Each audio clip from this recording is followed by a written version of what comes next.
at gabay ng magulang ang kailangan. Maaaring may masiselang tema, lengguwahe, karahasan, sexual, horror o droga na hindi angkop sa mga bata. Habang abala nga ang mga sangre na ipagtanggol ang Halireyo at ito nga Hatoria ay wala sa kanilang loob na magiging abala din si Gargan upang sakupin ang Adamya, kung saan ay matagumpay na napabagsak nito ni Gargan ang kaharian ng Adamya sapagkat batid niya na wala roon ang mga sangre at walang sino man ay may kakayahan na ipagtanggol o protektahan ang kaharian ito, kung kaya't nang matanggal niya ang proteksyon nito ay agad niyang winasak ang Adamya sa kanyang mga kamay. Samantala, batid naman ito ni Armea na magdurugo ang puso ng kanyang kapatid na si Adamos sa nangyaring ito sa kaharian o sa lupain ng kanyang ama, kung kaya't ikinalulungkot ito ni Armea at tila ba siya ay nangangamba sa oras na makita o matunghayan ni Adamos ang nangyari nga rito sa kaharian ng Adamya. Samantala, hindi rin naman nagkamali si Armea sapagkat nang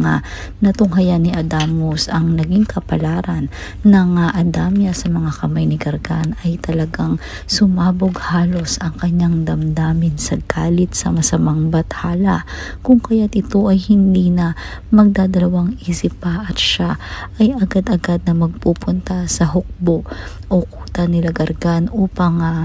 makaganti sa ginawa nitong kalapaspatanganan dito nga sa Adamya at lalong-lalo na nga dito kina Nunong Imaw. Lahat ay talagang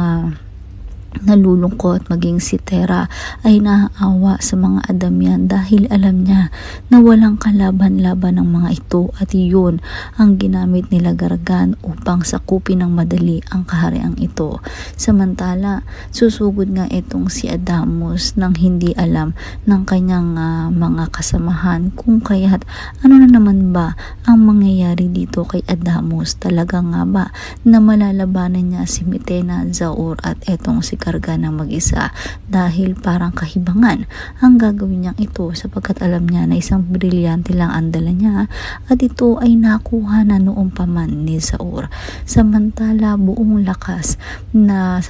pagsasakupan nito ni Armea ang mga natitira pang mga sapiryan at sinabi nga niya na hindi sila susuko at tuluyan silang magtutulong-tulong upang maibalik ang kanilang dating kaharian. Ngayon ay lakas loob si Armea na ibalik ang dating Sapiro. Yan ang mga dapat nating abangan sa mas tumitinding kaganapan dito nga lang sa Encantadia Sangre.